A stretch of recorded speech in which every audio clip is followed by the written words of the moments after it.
Boa noite, pessoal.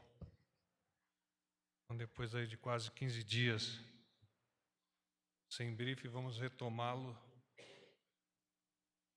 Os assuntos referentes à agenda do presidente.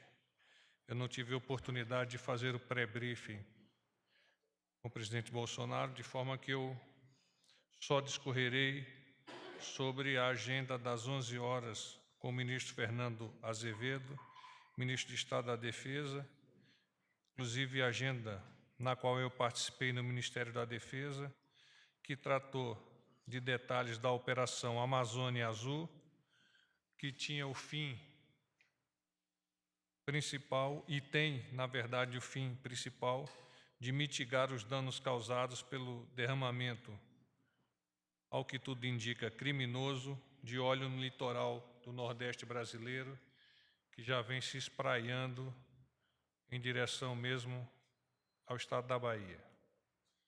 Com relação ao ministro Paulo Guedes, às 14 horas, como de costume, às segundas-feiras, o ministro fez a apresentação semanal dos dados econômicos do governo e apresentou os planejamentos futuros e as propostas que estão para serem enviadas ao Congresso, Senado e Câmara com relação às áreas de desburocratização, emprego, renda e, ao fim e ao cabo, medidas econômicas que possam alavancar ainda mais o nosso país em direção a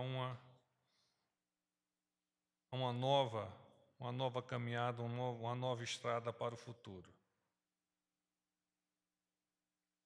Vamos tratar agora sobre o Ministério da Educação.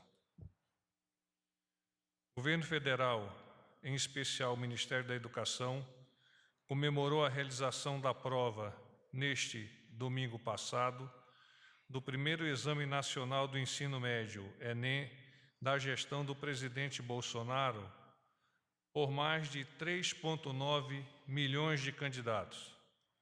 O número representa a participação de quase 77% dos inscritos no exame deste ano. O primeiro dia de exame registrou outro recorde.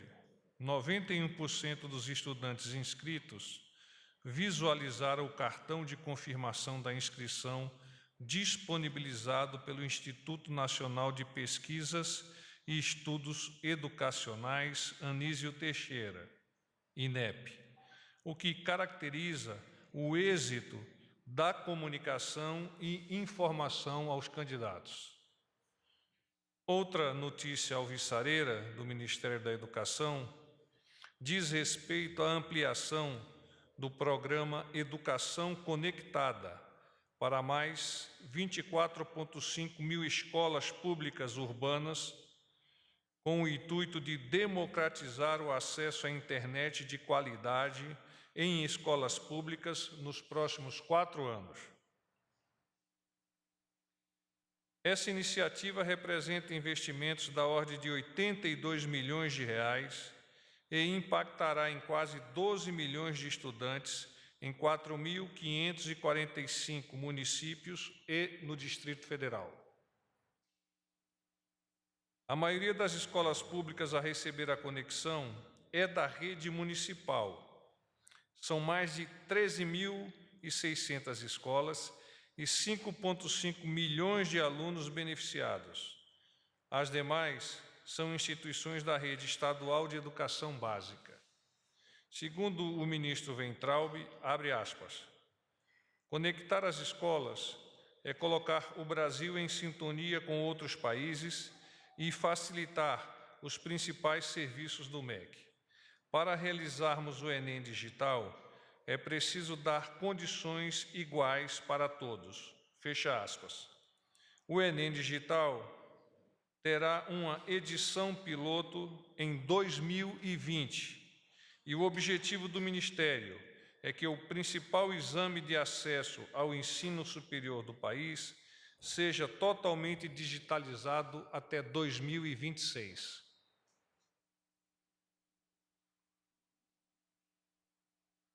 O Educação Conectada tem o objetivo de apoiar, igualmente, a universalização do acesso à internet em alta velocidade e fomentar o uso pedagógico de tecnologias digitais na educação básica.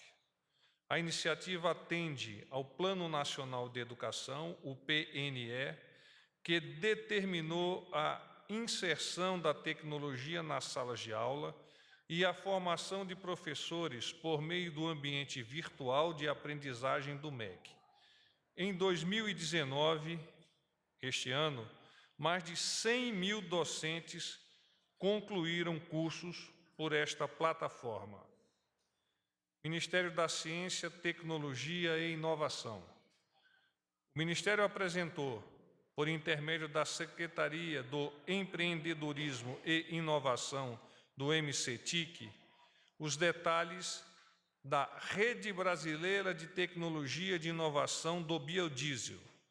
Essa iniciativa integra o esforço e a capacidade de pesquisa presente em 24 unidades da Federação. O Brasil lidera as pesquisas científicas e tecnológicas no setor, sendo exemplo pela diversificação de fontes e eficiência no uso do biodiesel. Um exemplo dessa priorização é o RenovaBio, programa do Ministério das Minas e Energia, que prevê o compromisso de uso do biodiesel na matriz energética do país, o que contribui com a redução de emissões, geração de renda e postos de trabalho em todo o território nacional.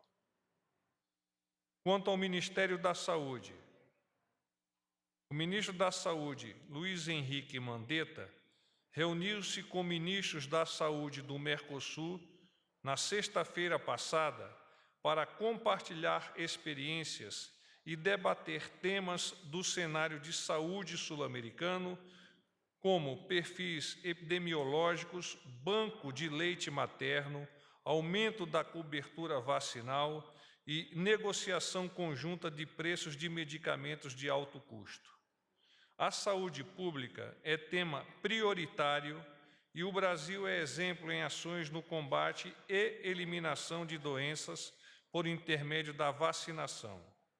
Os surtos de sarampo de 2018 e deste ano reforçam a necessidade de manter a população imunizada. Os esforços para a eliminação do vírus do sarampo já surtiram resultados positivos, pois, até o momento, 14 estados superaram a meta de vacinação em crianças de 6 meses a menores de 1 ano. A cobertura vacinal do Brasil é de 95%. O governo federal investiu 1,6 bilhão de reais para a aquisição de 81,3 milhões de doses de vacina do laboratório Butantan neste ano de 2019.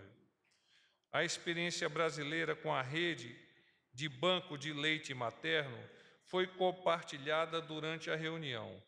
O Brasil possui a maior e mais complexa rede do mundo, sendo referência internacional para mais de 20 países. No evento, foi apresentado um informe epidemiológico da região como um todo.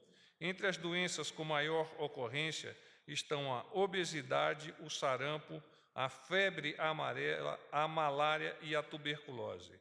A prevalência de sobrepeso e de obesidade aumentou nos últimos 20 anos. Em contrapartida, a incidência da malária na região das Américas diminuiu no mesmo período de tempo. Agora, me coloco à disposição de vocês para eventuais perguntas. Boa tarde, porta-voz. Jussara Soares, do Jornal Globo. Vai, Jussara. Tudo jóia. Porta-voz, queria saber qual foi o motivo do pedido de exoneração do general Santa Rosa. Teve alguma divergência com o ministro Jorge Oliveira? E se já tem um novo nome para o cargo? Obrigada. Não, esta pergunta, em face do pedido de demissão ser da lavra do próprio general, a ele deve ser endereçada, Jussara.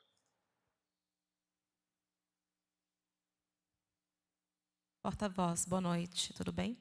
É Ingrid Soares, do Correio Brasiliense. Tudo bom, Ingrid? Tudo. Ontem o presidente Bolsonaro disse que tinha 80% de chances dele sair do PSL e 90% dele fundar um novo partido.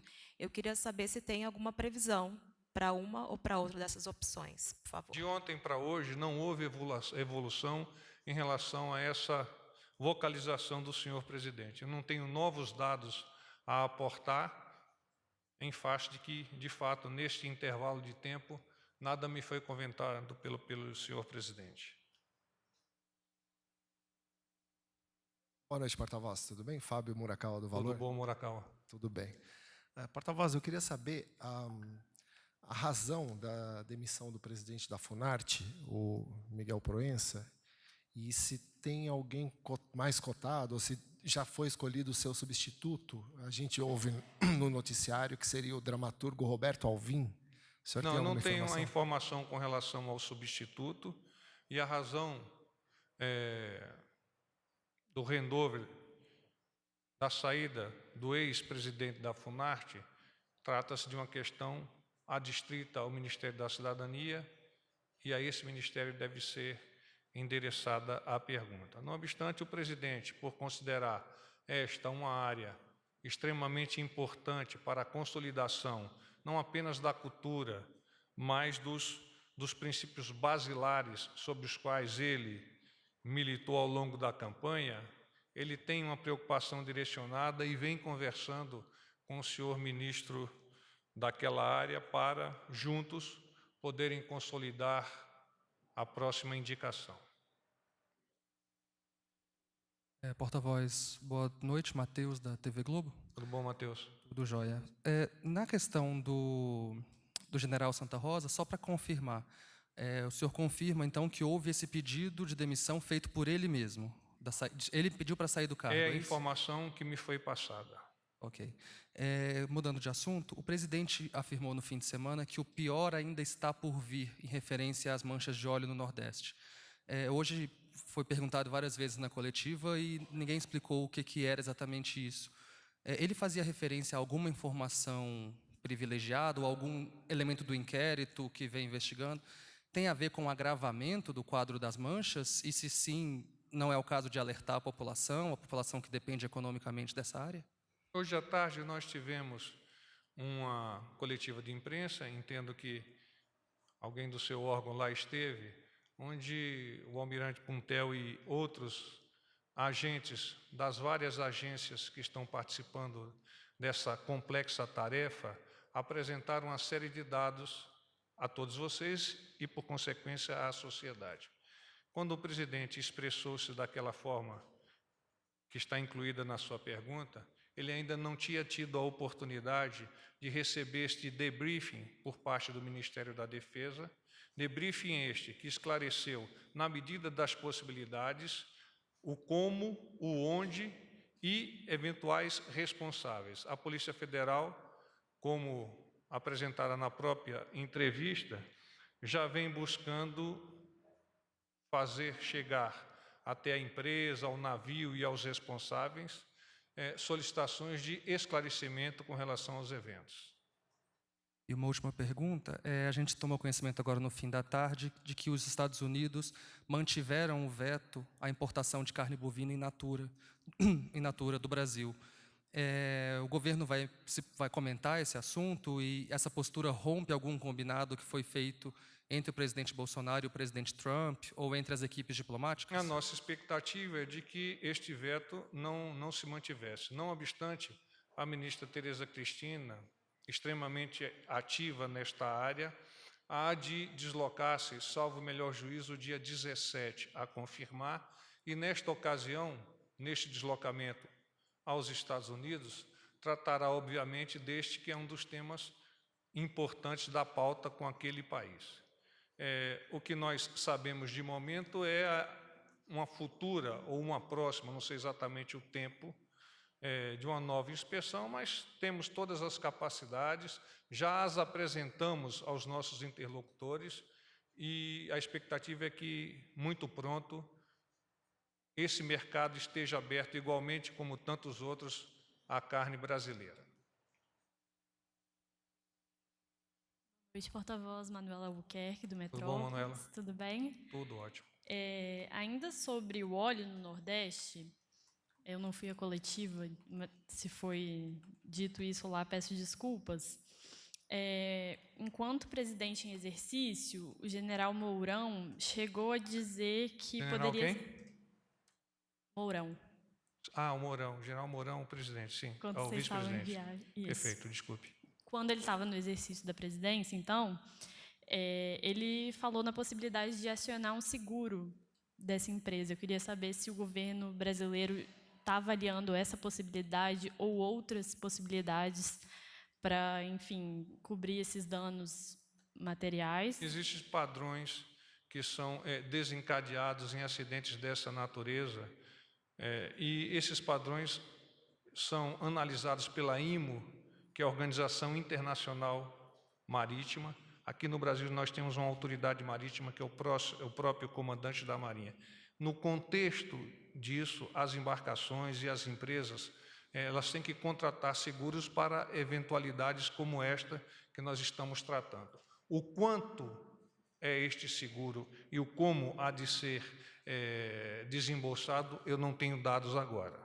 Mas nós sabemos, sim, que existe essa possibilidade. Mas vamos avançar um pouco mais, temos a cautela suficiente, a Polícia Federal vem trabalhando diuturnamente para esclarecer o mais pronto possível os eventos relacionados a essa tragédia ambiental, a Marinha, o Exército, a Força Aérea, o meio ambiente. Então, órgãos de várias entidades estão participando codo a codo para tentarmos debelar o mais pronto possível essa chegada de óleo à praia, e a partir daí a identificação dos responsáveis e a consequência, após a identificação, a sanção pecuniária civil administrativa venha a ocorrer também em prol da nossa sociedade. Mais uma pergunta. Eu queria saber se há informações sobre a reunião de hoje com o ministro da Justiça, Sérgio Moro, e com o ministro do GSI, Augusto Heleno. Não, como eu adiantei logo ao início, eu não tive oportunidade de debriefar junto com o senhor presidente. Não tem como te avançar a agenda, você está tratando da agenda das 10h30, mais ou menos, né? Não tem como te adiantar, Manuela.